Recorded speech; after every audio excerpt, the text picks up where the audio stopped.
आप सब उपस्थित लोगों को मैं सूर्यकुंड की महिमा सुनाती हूँ।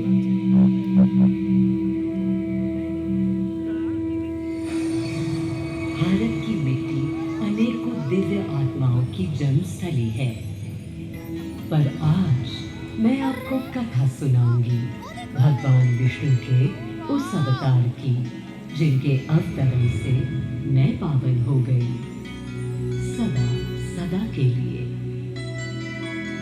माँ कौशल्या की गोद में जन्म लिया मर्यादा पुरुषोत्तम श्री राम ने अधर्म के नाश के लिए, धर्म की विजय के लिए।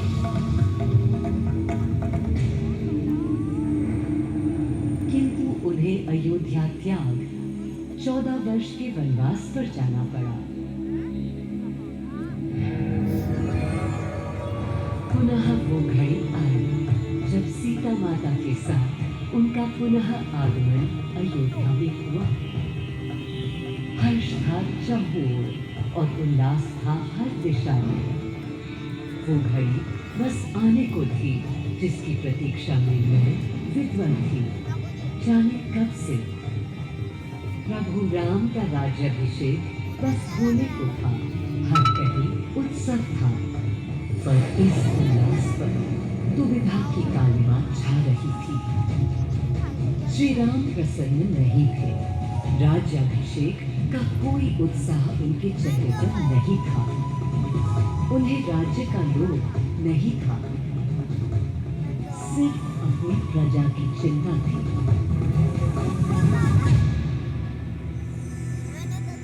सबके मन में एक ही प्रश्न था, कौन हल कर सकेगा श्री राम की इस दुविधा को, मिटा सकेगा इस अंधकार को, किसके तेज से छट जाएगी ये क्रांति।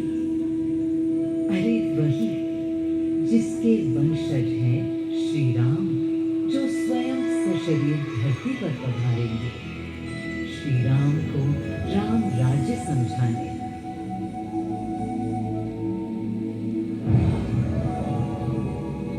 ये गाथा उस शक्ति पुंज की है जो पृथ्वी पर जीवन और सृष्टि का केंद्र था, है और रहेगा।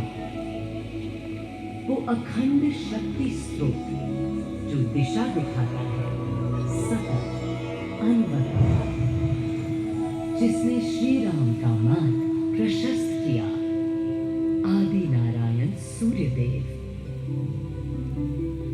अयोध्या वासियों को भी प्रभु श्री राम की इस दुविधा का आभास होने लगा था। देखा क्या? तुमने देखा क्या? कितने सकुचाई से श्री रघुवीर को पद की प्रसन्नता या तर्क निरत होने का ललक या उमंग कोई कुछ भी तो दिखी नहीं।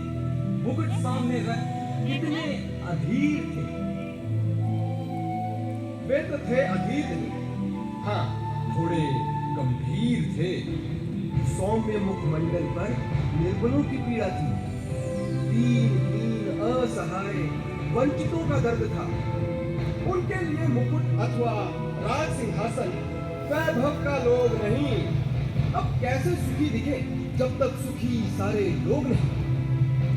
तब दिशा निर्देशन के लिए श्री राम ने स्वयं सूर्यदेव का स्मरण किया।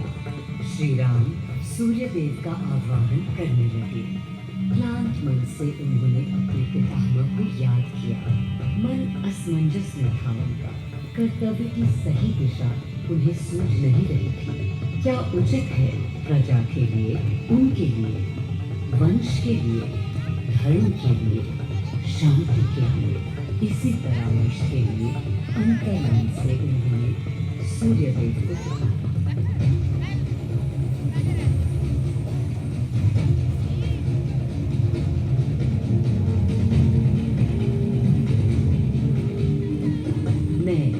अयोध्या पवित्र से पवित्रतम हो गई थी। आज स्वयं श्री राम ध्यान रखें, मर्यादा पुरुषोत्तम आवाहन कर रहे हैं, उन सकारात्मक शक्तियों का संचार कर रहे हैं जो उन्हें, मुझे और मेरे यानी अयोध्या के हर निवासी को अनंत काल तक सही दिशा दिखाएगी। संभव है स्वयं सूर्यदेव सशरीर पधारे अयोध्या की धरा पर।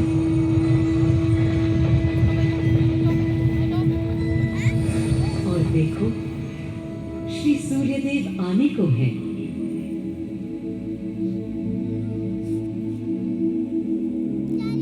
उनकी पहली किरण के स्पर्श से कलियां एक एक कर खिलने लगी। जीवन की कांति हर ओर धीरे धीरे फैलने लगी।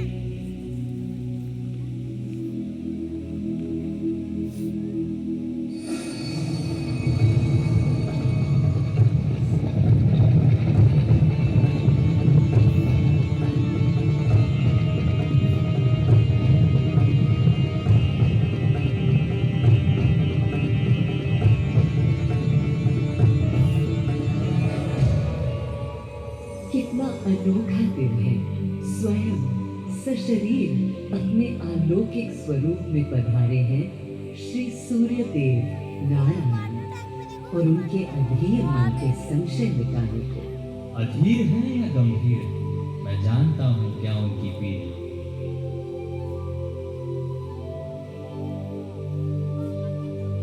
माँ कौशल्या को प्रणाम। कहाँ है राम? अरे बोलूं ये बात कि कौन बड़ा है, आज्ञा हो तो आपके चरण छूए। अरे नहीं नहीं, ये क्या करते हैं आदिपुरुष? ऐसा अनुग्रह सर्वथा अनुचित है। राम वंशज हैं आपके, क्यों पाप का भागीदारी बनाते हैं पितामह? पितामह पितामह होंगे हम ब्रह्मलोक, अब धरती पर जनलोक में आ गए। सूर्यदेव के आगमन पर माँ कौशल्या उन्हें मिली और विनती की कि हे देव, मेरे पुत्र की दुविधा दूर करें, उन्हें राह दिखाएं, ताकि अयोध्या का, पूरे भारत का भविष्य निर्धारित हो सके। आपकी जब पहली किरणें आती हैं तब गोचारण होता है, चिड़िया गाती हैं, लेकिन इन दिनों कितनी उदास है। कारण है उनके राम की एकाग्र साधना और सुदीर्घ उपवास। सिंहासन की ओर चरण धरना नहीं चाहते, धारण नहीं करना चाहते हैं मुकुट। कोई बात नहीं, राज्याभिषेक के बाद राज्य जो भी चले, राम राज उसका ही तो कहलाएगा। मैं आ चुका हूं तपस्वी राम। मनस्वी राम, अपने नेत्र खोले।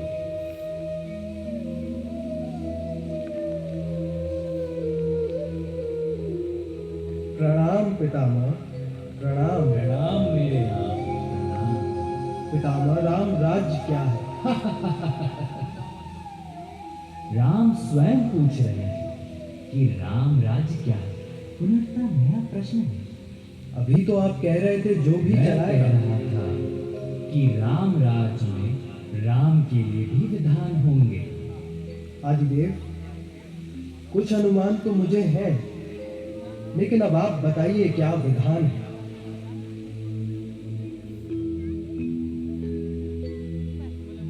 राम राज्य आशय कल्याण है, निर्बलतम मानव का त्राण, भय हो न भीति, मुख्य राम राजनीति जन जन की प्रीति हो, लोक संरक्षण हो, सबका आभास हो, परमानंद प्राप्ति हेतु मंगल उद्भास हो, प्रेम परम तत्व हो, सब में समत्व हो, दैहिक दैविक या भौतिक संतापों की औषधि अचूक राम बाण है। राम राज्य आशय कल्याण है, निर्बलतम मानव का त्राण है, प्रमोदित अपंतव, आस्था का घनत्व, वैभव विशाल, मेघ करे वर्षा और सदा ही सुकाल,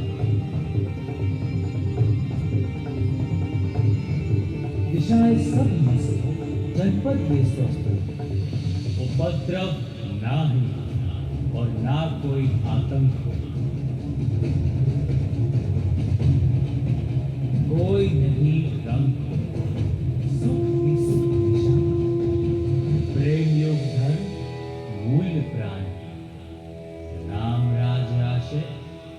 कल्याण।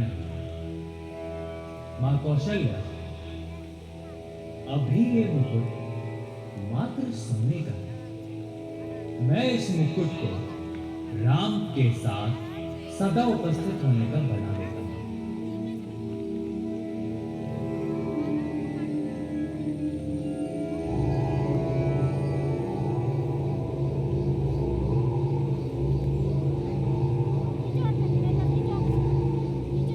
स्वयं सूर्यदेव ने मेरी यानी अयोध्या की धरती पर श्री राम को राम राज्य का वर्णन सुनाया, उसका आधार रखा और उनके मुकुट को अपने रश्मियों से आशीर्वाद दिया। श्री राम के नेतृत्व में हर ओर खुशहाली, प्रेम, शांति और संयम फैला। हर ओर रोशनी, प्रकाश और जीवन का संगीत गूंजने लगा। राम राज्य का पथ दर्शाकर चल दिए सूर्यदेव पुनः अपने लोग, ताकि अनंत काल तक अयोध्या ही नहीं पूरा विश्व उस शक्ति का संचार अनुभव कर सके। हर दिशा खिल उठी श्री राम के राम राज्य से। सूर्यदेव के स्पर्श से पावन हुई मेरी धरती, पर जहाँ उनका रथ रुका था वहाँ स्वयं यह कुंड बन गया। समय बदला, मेरा और इस कुंड का स्वरूप भी बदलता गया। स्कंद पुराण के अनुसार यह स्थल घोषार्क तीर्थ के नाम से भी जाना जाता है। जब प्रतापी राजा घोष यहाँ आए और उन्होंने ऋषियों को यहाँ स्नान करते देखा तो स्वयं भी किया, जिसके बाद उनका शरीर दिव्य, निरोगी और अलौकिक हो गया। और इसी कुंड के जल से उनकी काया भी कांतिमय हो गई। यहाँ की गई उनकी घोर तपस्या का तेज आज भी अनुभव किया जा सकता है। दिन बीते, साल बीते और फिर अनेकों सदियों के बाद राजा दर्शन सिंह यहाँ आए। यही तपस्या करने के बाद उन्होंने यहाँ सूर्य मंदिर, कुंड और चारों ओर घाट का निर्माण कराया, जिससे यहाँ की प्रजा भी इस अलौकिक कुंड का लाभ उठा सके।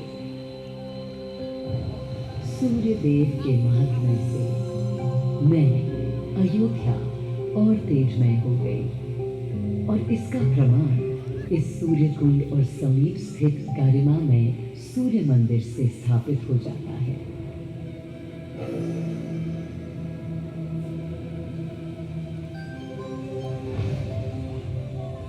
मैं अयोध्या इस हर्ष से भूली नहीं समाती कि मेरी ही धरती पर राम राज्य की आधारशिला रखी गई।